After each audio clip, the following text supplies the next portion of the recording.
من الشيطان الرجيم بسم الله الرحمن الرحيم من كان يظن أن لن ينصره الله في الدنيا والآخرة فليمدد بسبب إلى السماء ثم ليقطع فلينظر هل يذهبن كيده ما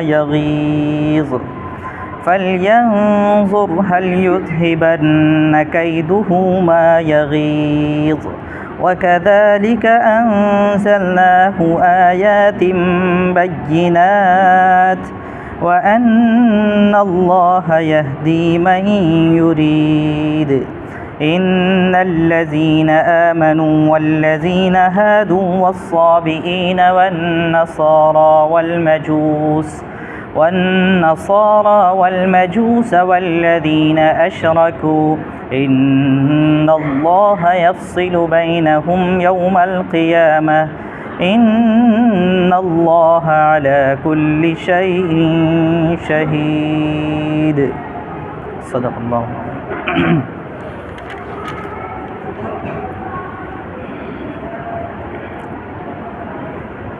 یہ جو آیتیں ابھی آپ کے سامنے تلاوت کی گئی ہیں، آج کے درس قرآن میں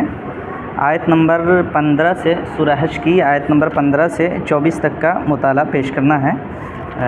میں نے کچھ آیتوں کی تلاوت کی ہے، ترجمہ تمام آیت کا ایک ساتھ پیش کر دیا جاتا ہے۔ جو شخص یہ گمان رکھتا ہو کہ اللہ دنیا اور آخرت میں اس کی کوئی مدد نہیں کرے گا، اسے چاہیے کہ ایک رسی کے ذریعے آسمان تک پہنچ کر شگاف لگائے، پھر دیکھ لے کہ آیا اس کی تدبیر کسی ایسی چیز کو رد کر سکتی ہے جو اس کو ناگوار ہے۔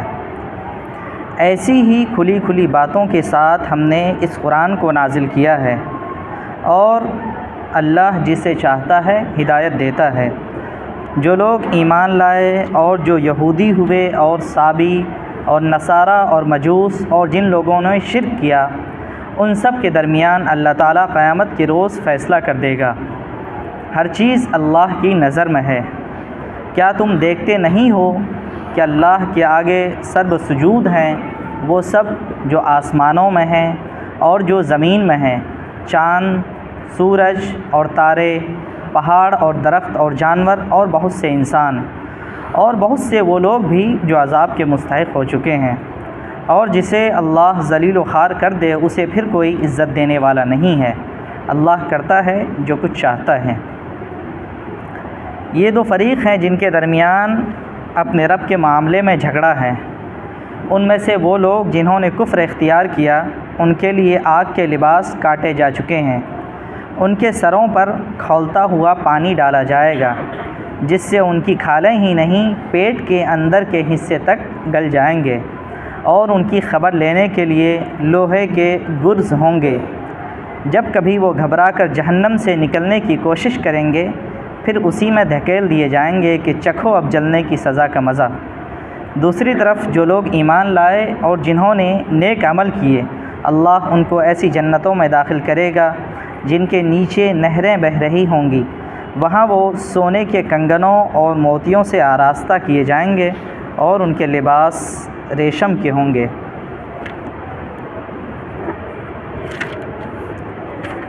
سورہ حج کی ان آیات میں جن کا بھی مطالعہ آپ کے سامنے ترجمہ پیش کیا گیا ہے، اللہ تعالیٰ نے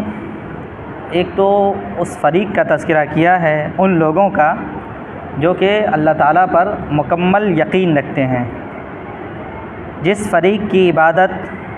اور اس کی اطاعت یقین کے ساتھ ہوتی ہے، اللہ پر یقین کے ساتھ۔ دوسرا وہ گروہ ہے جو اللہ پر یا تو مکمل یقین نہیں رکھتا، یعنی کچھ چیزوں میں وہ اللہ تعالیٰ پر یقین رکھتا ہے اور کبھی وہ اللہ تعالیٰ کی طرف سے اپنا رخ موڑ لیتا ہے، یا پھر وہ لوگ جنہوں نے مکمل طور پر اللہ تعالیٰ کی نافرمانی کر رکھی ہے۔ ان دونوں گروہوں کا تذکرہ کیا گیا ہے، ان دونوں کا انجام بتایا گیا ہے، اور پھر جو لوگ اللہ تعالیٰ کی نافرمانی کرنے والے ہیں ان کے بارے میں یہ بتایا گیا ہے کہ یہ دنیا کی ایسی مخلوق ہیں جو اپنے ہر عمل میں، اپنے ہر قول میں، اپنے ہر فعل میں فطرت کی مخالفت کرتی ہے۔ اللہ تعالیٰ نے جس فطرت پر کائنات کو پیدا کیا ہے وہ اس فطرت کے مکمل طور پر اس کی مخالفت کرتے ہیں۔ پہلی جو آیت ہے من کان یظن ان لن ینصرہ اللہ فی الدنیا والآخرہ فلیمدد بسبب الی السماء ثم لیقطع فلینظر هل یذهبن کیدہ ما یغیظ۔ اس سے پچھلے رکوع جہاں سے شروع ہوتا ہے آیت نمبر 11 میں کچھ لوگوں کا تذکرہ کیا گیا ہے کہ وَمِنَ النَّاسِ مَن يَعْبُدُ اللَّهَ عَلَى حَرْفٍ، کچھ لوگ ایسے ہیں جو کنارے پر رہ کر اللہ تعالیٰ کی بندگی کرتے ہیں، یعنی یقین نہیں ہوتا انہیں خدا پر، بس عارضی حالت کی وجہ سے کبھی انہیں اگر ایسا محسوس ہوتا ہے کہ ایمان والوں کا غلبہ ہونے والا ہے تو وہ ان کے ساتھ ہو جاتے ہیں، اور جب انہیں یہ محسوس ہوتا ہے کہ اہل ایمان آزمائش میں پڑنے والے ہیں تو فوراً وہاں سے پھر جاتے ہیں۔ یہ ان کی زندگی جو ہے کسی ایک ڈگر پر قائم نہیں ہے، بلکہ وہ بالکل کنارے پر کھڑے ہوتے ہیں، ان کی کوئی مضبوط بنیاد نہیں ہوتی ہے، ان کی عمارت کب ڈھہ جائے اس کا کوئی ٹھکانہ نہیں ہوتا ہے۔ تو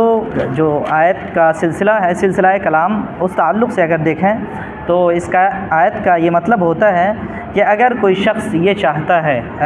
یہ گمان کرتا ہے، کسی شخص کو یہ خیال ہے کہ دنیا اور آخرت میں اللہ تعالیٰ اس کی مدد نہیں کر سکتا،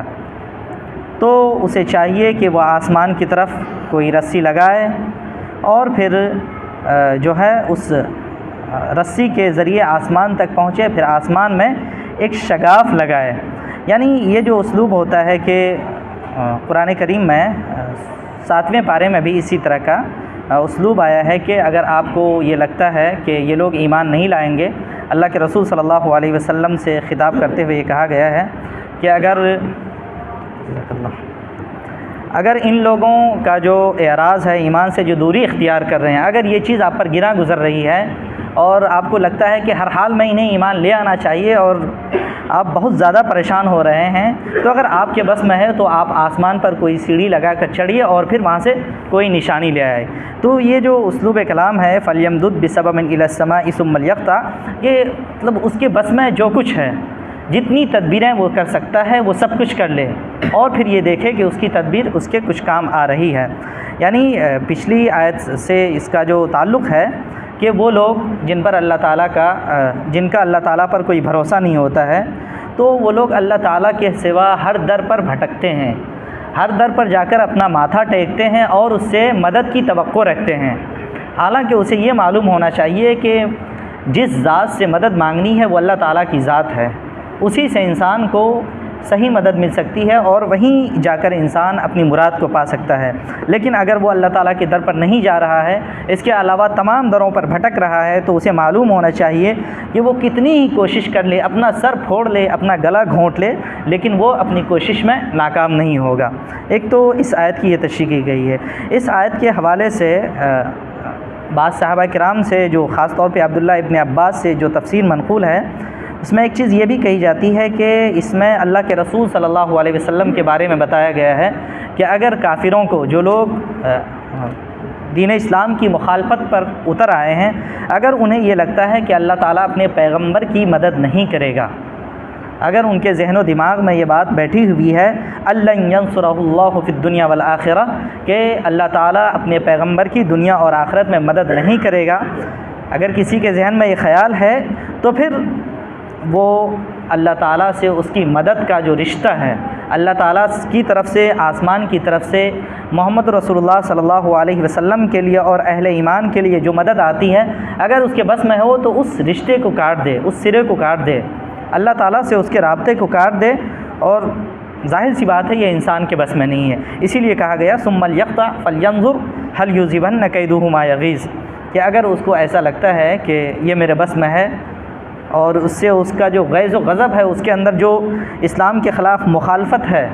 وہ کم ہو سکتی ہے، تو وہ ایسا کر لے، لیکن ظاہر سی بات ہے وہ ایسا نہیں کر سکتے ہیں۔ وَكَذَلِكَ أَنزَلْنَاهُ آيَاتٍ بَيِّنَاتٍ وَأَنَّ اللَّهَ يَهْدِي مَن يُرِيدُ۔ حق بات یہ ہے کہ یہ جو قرآن ہم نے نازل کیا ہے، اس میں جو کچھ بتایا گیا ہے وہ واضح نشانیاں ہیں۔ پیچھے جو مثال دی گئی ہے کہ کچھ لوگ ایسے ہیں جو کنارے پر رہ کر عبادت کرتے ہیں، یا پھر کچھ لوگ وہ ہیں یدعو لمن ضرہ اقرب من نفعہ، جو ایسی ذات کو پکارتے ہیں جس کا نقصان اس کے نفع کے مقابلے میں زیادہ ہے. یعنی اللہ تعالیٰ کے علاوہ لوگ جو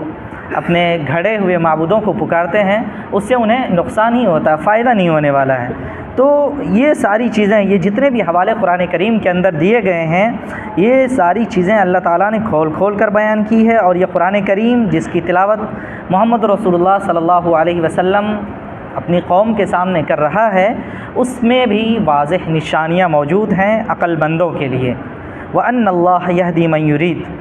لیکن یہ بھی اللہ تعالیٰ کا ایک کائناتی نظام ہے کہ اللہ تعالیٰ اسی کو ہدایت دیتا ہے جسے وہ چاہتا ہے ہدایت دینا. کیا مطلب؟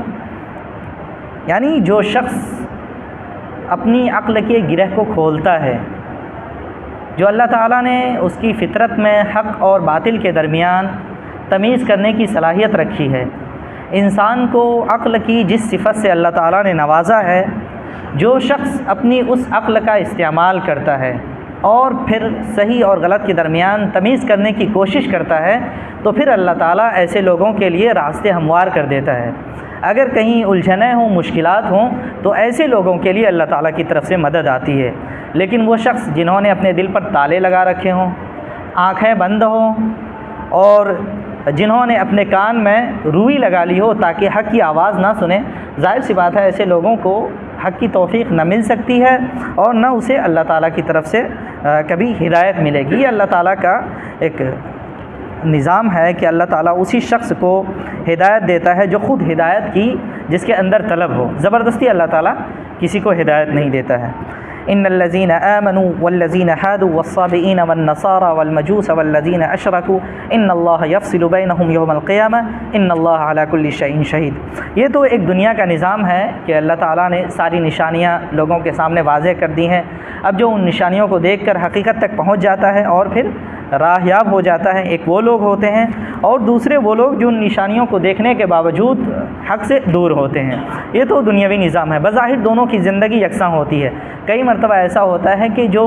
اللہ تعالیٰ کی راہ سے بھٹکا ہوا شخص ہے اس کی زندگی ہمیں خوشحال نظر آتی ہے، ہر اعتبار سے وہ خوش و خرم نظر آتا ہے. لیکن اس کے بالمقابل میں جو اہل ایمان ہیں ان کی زندگی جو ہے آزمائشوں اور مشکلات میں گھری ہوئی نظر آتی ہے. یہ اصل میں دنیاوی زندگی کا نظام اللہ تعالیٰ نے ایسے ہی بنایا ہے کہ ہر انسان کو اللہ تعالیٰ نے اس کی مقدر کے مطابق، اس کی کوشش کے مطابق ساری چیزیں دے رکھی ہیں. لیکن حق اور باطل کا جو صحیح فیصلہ ہوگا، جہاں پہ ساری چیزیں لوگوں کے سامنے واضح ہو جائیں گی، کسی کے ذہن میں کسی قسم کا کوئی خدشہ باقی نہیں رہے گا، وہ قیامت کا دن ہوگا. دنیا میں لوگ الگ الگ گروہوں میں بٹے ہوئے ہیں. کچھ وہ لوگ ہیں جو یہودی ہیں، کچھ وہ لوگ ہیں جو صابی ہیں، کچھ وہ لوگ ہیں جو نصارہ ہیں، یعنی حضرت عیسیٰ علیہ الصلاۃ والسلام کی طرف جو لوگ اپنے آپ کو منسوب کرتے ہیں کہ ہم حضرت عیسیٰ کو ماننے والے ہیں. اسی طرح کچھ لوگ مجوس ہیں، آگ کی پوجا کرتے ہیں.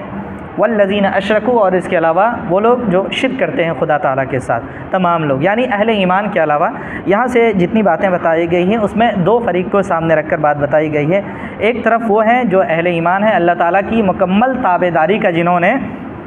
حلف لے لیا ہے، اور دوسری طرف وہ لوگ ہیں جو الگ الگ گروہوں میں بٹے ہوئے ہیں. لیکن ان تمام لوگوں میں ایک چیز یکساں ہے کہ وہ اللہ تعالیٰ کی ذات کا انکار کرتے ہیں یا پھر اللہ تعالیٰ کے ساتھ کسی اور کو شریک کرتے ہیں. تو یہ جتنے لوگ ہیں ان تمام کے درمیان اللہ تعالیٰ قیامت کے دن فیصلہ کرے گا. اس میں اہل ایمان کو تسلی بھی دی گئی ہے کہ آپ یہ نہ سمجھیں کہ زندگی میں جو مشکلات آ رہی ہیں یہ ہمارے اس لیے آ رہی ہیں کہ اللہ تعالیٰ کی طرف اللہ تعالیٰ کی نصرت، اللہ تعالیٰ کی مدد ہمارے لیے متوجہ نہیں ہو رہی ہے، یا پھر یہ کہ ہم شاید غلط راستے پر ہوں. ایسا کچھ نہیں ہے، بلکہ یہ سب اللہ تعالیٰ کا نظام ہے، اس کے تحت یہ ساری چیزیں ہو رہی ہیں. اللہ تعالیٰ ہر چیز کو دیکھ رہا ہے. ان اللہ علی کل شیء شہید، وہ ہر چیز پر گواہ ہے دنیا میں جو کچھ ہو رہا ہے، اور اسی کے مطابق وہ قیامت کے دن فیصلے کرے گا. الم تر ان اللہ یسجد له من فی السماوات ومن فی الارض والشمس والقمر والنجوم والجبال والشجر والدواب وكثير من الناس وكثير حق عليه العذاب ومن يهن الله فما له من مکرم ان اللہ یفعل ما یشاء. یہ آیت جو ہے بہت ہی اہم ہے. اس میں تمام لوگوں کی عقل کو جھنجھوڑا گیا ہے. اس آیت پر تمام لوگوں کو غور کرنا چاہیے کہ انسان ہی ایک مخلوق ہے جو اللہ تعالیٰ کے نظام کے خلاف بغاوت کرتی ہے۔ جس فطرت پر اللہ تعالیٰ نے پیدا کیا ہے اس فطرت کے خلاف بغاوت صرف یہی سب سے زیادہ سرکش انسان، جس کو اللہ تعالیٰ نے سب سے زیادہ نعمتوں سے نوازا ہے، وَلَقَدْ كَرَّمْنَا بَنِي آدم، یہ انسان ہی کو شرف حاصل ہے کہ اللہ تعالیٰ نے اس کو مکرم معزز بنایا ہے اور اپنی بہت ساری مخلوقات پہ اس کو فضیلت دی ہے، لیکن اس کے باوجود یہی سب سے زیادہ اللہ تعالیٰ کے نظام کے خلاف بغاوت کرتی ہے، اس کے خلاف سرکشی کرتی ہے اور اس کے خلاف دوسرے معبودوں کو کرتی ہے۔ اس کے علاوہ کائنات میں جتنی چیزیں ہیں وہ تمام چیزیں، الم تر ان اللہ یسجد لہ من فی السماوات ومن فی الارض، کیا آپ نے نہیں دیکھا کہ اللہ ہی کے لیے سجدہ کرتی ہیں وہ تمام چیزیں جو آسمانوں میں ہیں اور جو زمین میں ہیں۔ کائنات کا ذرہ ذرہ ہر وقت خدا تعالیٰ کی تسبیح، تقدیس اور اس کی تعریف بیان کرتا ہے۔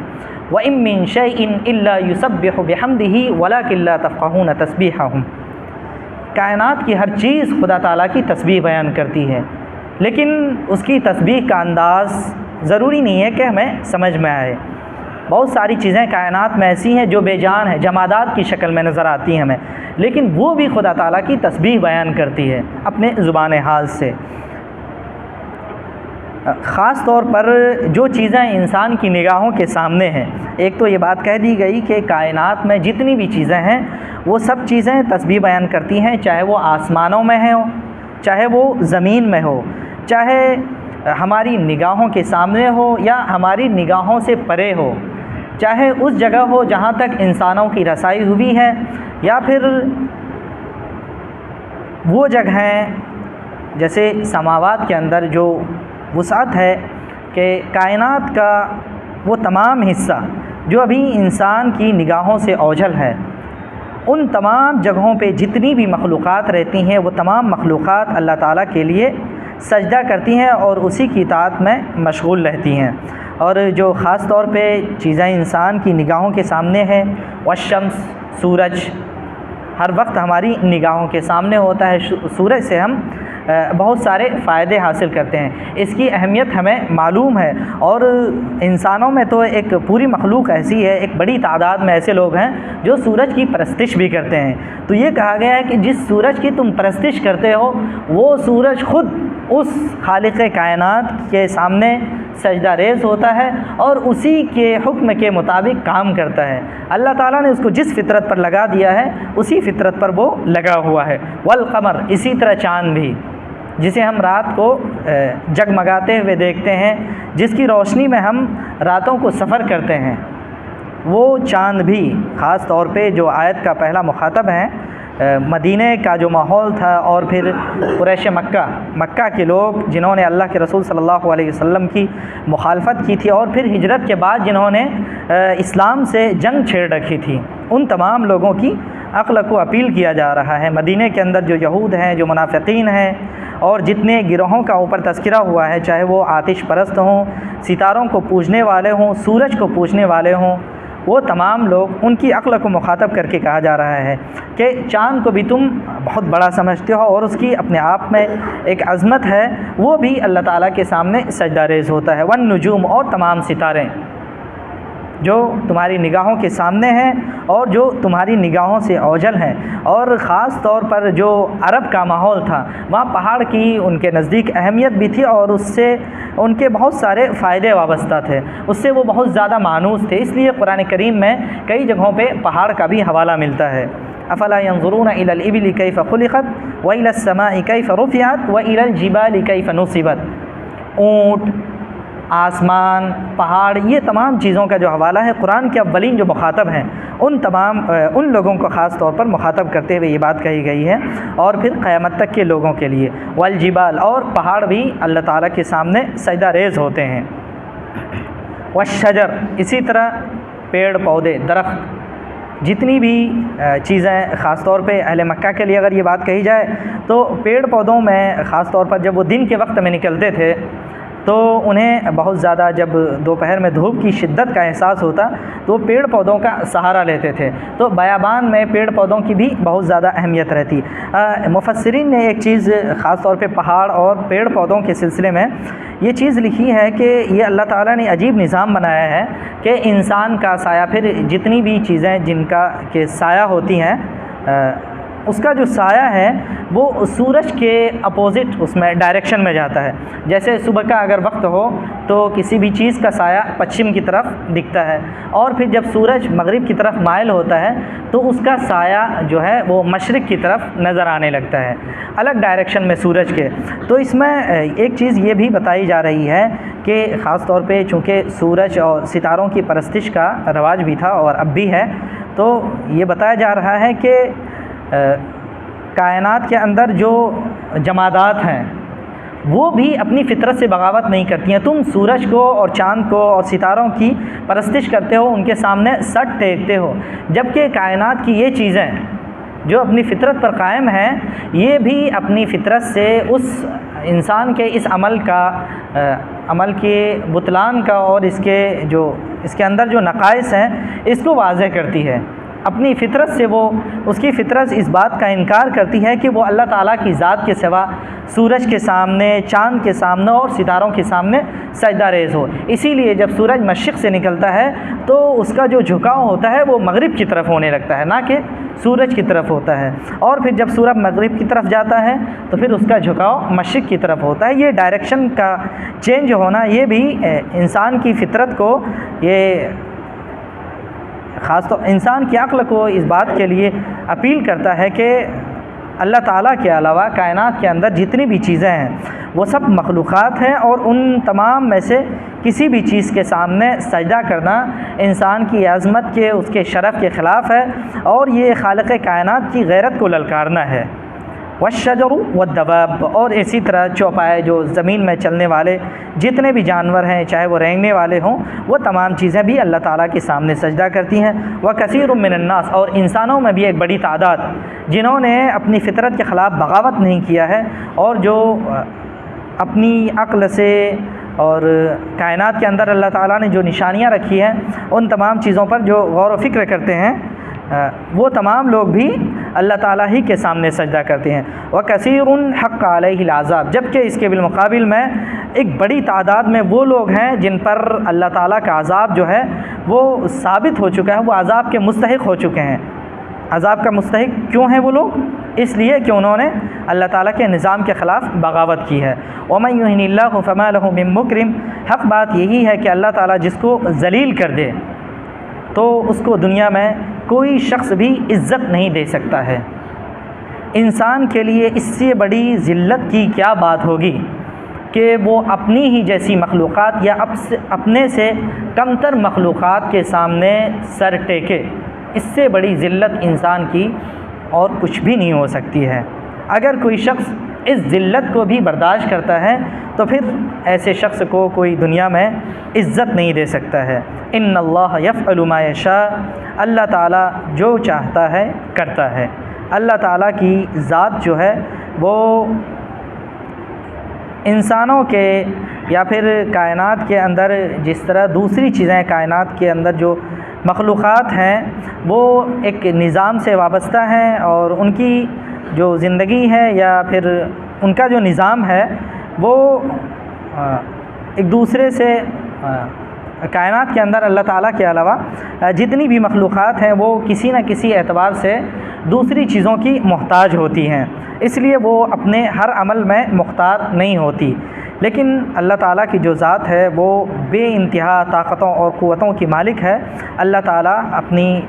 مشیت سے، اپنی حکمت سے جو کچھ چاہتا ہے کرتا ہے، اس پر اسے کوئی ٹوکنے والا اور روکنے والا نہیں ہے. لا يسأل عما يفعل وهم يسألون، اللہ تعالیٰ سے اس کے فعل کے سلسلے میں، اس کے عمل کے سلسلے میں کوئی بھی سوال نہیں کیا جائے گا. هذان خصمان اختصموا في ربهم فالذين كفروا قطعت لهم ثياب من نار، دونوں گروہوں کا تذکرہ کر دیا گیا ہے اوپر. اب پھر یہ بات اور واضح طور پر بتائی جا رہی ہے، خاص طور پر آخرت کی جو بات آئی تھی کہ ان اللہ یفصل بینہم یوم القیامہ، تو قیامت کے دن ان کے درمیان کس طرح کا فیصلہ ہوگا اور پھر اس فیصلے کا انجام کیا ہوگا اس کا تذکرہ یہاں سے شروع کیا جا رہا ہے. ھذان خصمان اختصموا فی ربہم، یہ دو گروہ ہیں جنہوں نے اپنے رب کے سلسلے میں جھگڑا کیا ہے. ایک گروہ نے اللہ تعالیٰ کی بات کو مانا اور اللہ تعالیٰ کی طرف سے جو دعوت آئی انبیاء کے ذریعے سے اس کے قبول کیا، جبکہ دوسرے گروہ نے کٹ حجتی کی اور پھر وہ عبادت اسی طرح کرتے رہے جیسے پیچھے بتایا گیا۔ وَمِنَ النَّاسِ مَن يَعْبُدُ اللَّهَ عَلَى حَرْفٍ، کہ کچھ لوگ ایسے ہیں جو بالکل کنارے رہ کر عبادت کرتے ہیں۔ تو ان لوگوں کے ساتھ کیا ہوگا؟ فَالَّذِينَ كَفَرُوا قُطِّعَتْ لَهُمْ ثِيَابٌ مِّن نَّارٍ، لہٰذا وہ لوگ جنہوں نے کفر کیا ان کے لیے آگ کے کپڑے تیار کیے جائیں گے، قیامت کے دن انہیں آگ کا کپڑا پہنایا جائے گا۔ یہ ان کے لیے سزا ہے، یہ سزا انہیں اس لیے ملے گی کہ انہوں نے دنیا میں اپنے اختیار کا غلط استعمال کیا، اپنی عقل کا غلط استعمال کیا، اپنی فطرت کو اس کی حالت پر برقرار نہیں رکھا، اس لیے اللہ تعالیٰ انہیں اس قدر شدید اور تکلیف اور دردناک سزا دے گا۔ یصب من فوق رؤوسہم الحمیم، ان کے سروں کے اوپر سے گرم پانی ڈالا جائے گا، کھولتا ہوا پانی۔ حمیم ایسا پانی جو بہت زیادہ گرم ہو، اس کا جو اس پانی کے ڈالنے کے بعد جو انسان کی حالت ہوگی، یسحر بہ ما فی بطونہم والجلود، کہ انسان کے پیٹ کے اندر جتنی بھی چیزیں ہیں وہ ساری چیزیں باہر آ جائیں گی، وہ پگھل جائیں گی اس شدت کی وجہ سے، گرمی کی شدت کی وجہ سے، اور انسان کی جو کھال ہے وہ بھی پگھل جائے گی، اس کا جسم مکمل طور پر پگھل جائے گا۔ اور پھر یہ جو سزا ہے یہ ایسا نہیں ہے کہ عارضی ہوگی، ایک مرتبہ انسان کی آنتڑیاں باہر آ جائے، اس کی کھال جھلس جائے، جل جائے اور پھر اس کو کسی قسم کی تکلیف نہیں ہوگی یا پھر وہ مر جائے گا، ایسا نہیں ہوگا، بلکہ کلما نضجت جلودہم بدلناہم جلودا غیرہا، کہ جب جب انسان کی کھال بالکل پگھل جائے گی، گل جائے گی، تو پھر جو ہے اللہ تعالیٰ اس کے جسم پر نئی کھال ڈال دے گا اور پھر اس کو 80 نو سزا ہوگی۔ یہ سلسلہ مسلسل جاری رہے گا۔ وَلَهُم مَّقَامِعُ مِنْ حَدِيدٍ، اور ان کے لیے لوہے کے ہتھوڑے بھی ہوں گے جس سے انہیں مارا جائے گا۔ کلما ارادوا ان یخرجوا منها من غم اعیدوا فیها، جب جب وہ چاہیں گے کہ اس تکلیف سے جس شدت کو وہ محسوس کر رہے ہیں اس سے چھٹکارا پانے کے لیے باہر آنے کی جب بھی وہ کوشش کریں گے وہ پھر سے آگ میں دھکیل دیے جائیں گے۔ جو فرشتے مقرر ہوں گے وہ انہیں اس آگ سے، اس مصیبت سے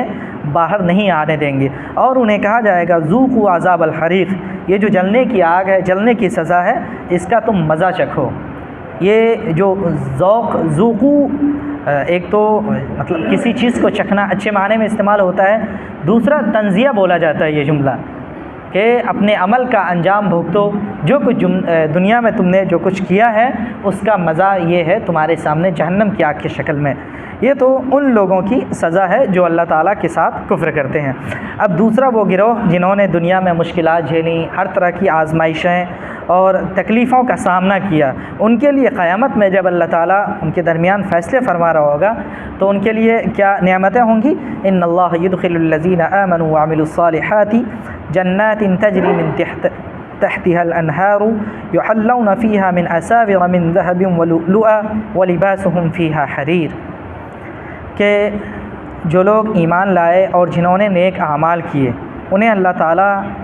ایسے باغات میں اور ایسی جنتوں میں داخل کرے گا جن کے نشیب میں نہریں جاری ہوں گی۔ یحلون فیہا من اساور من ذہب، اور انہیں لوہے کے کنگن پہنائے جائیں گے اور انہیں موتیوں سے آراستہ کیا جائے گا، اور ان کا جو لباس ہوگا وہ ریشم کا ہوگا۔ یہ اہل ایمان کو جنت کی معمولی سی جھلک دکھلائی گئی ہے۔ حدیث کے اندر جو اللہ کے رسول کی حدیث ہے کہ جنت میں انسان کو وہ چیزیں ملیں گی جس کا نہ کسی دل نے خیال کیا ہوگا، نہ کسی آنکھ نے اس کا کبھی مشاہدہ کیا ہوگا، اور نہ کسی کان نے اس کے بارے میں سنا ہوگا۔ ایسی چیزیں انسان کو جنت میں میسر ہوں گی، لیکن انسان کے ذہن سے جو چیزیں قریب ہو سکتی ہیں مثالوں کے ذریعے سے، آیتوں میں جہاں بھی باغات کا اور سونے چاندی کے کنگن یا موتیوں کا تذکرہ آتا ہے وہ سب انسانی عقل کو اور اس کے ذہن کو سامنے رکھ کر یہ بات کہی گئی ہیں۔ حالانکہ جنت میں اس سے بھی بہت اعلیٰ قسم کی چیزیں ہوں گی، ما لا عین رأت، جس کو کسی آنکھ نے کبھی نہیں دیکھا اور نہ کسی کان نے سنا، ولا خطر ببال قلب، اور نہ کسی انسان کے دل پر ایسا خیال بھی آ سکتا ہے کہ اس دنیا میں کہ ایسا بھی ہو سکتا ہے، مطلب ہمارے تصور سے باہر کی چیزیں ہوں گی، لیکن یہ نعمتیں کب میسر ہوں گی، اس کے لیے جو شرط ہے وہ بہت مشکل ہے، بظاہر مشکل ہے، حالانکہ جو لوگ اس راہ کے مسافر ہوتے ہیں، جنہیں اس وادی میں بھٹکنے کی عادت پڑ جائے تو پھر انہیں جو لطف ملتا ہے اور جو راحت میسر آتی ہے مشکلات کو جھیلنے میں، اللہ تعالیٰ کی راہ میں جو تکلیفیں اور آزمائشیں آتی ہیں بظاہر وہ بہت سخت ہوتی ہیں اور ایسی کہ بہادروں کے قدم ڈگمگا جائیں، لیکن جو لوگ سرفروش ہوتے ہیں، صحابہ کرام کی زندگی جو ہمارے سامنے ہے اس سے ہم اندازہ کر سکتے ہیں کہ سرفروشوں کے لیے دنیا کی ان دشواریوں کو جھیلنا کتنا آسان ہوتا ہے۔ تو جو شرط ہے اس جنت کو حاصل کرنے کے لیے، ان اللہ یدخل الذین آمنوا وعملوا الصالحات، کہ اللہ تعالیٰ ایسے لوگوں کو جنت میں داخل کرے گا جو ایمان لائے اور جنہوں نے نیک اعمال کیے۔ عمل صالح کا قرآن کریم میں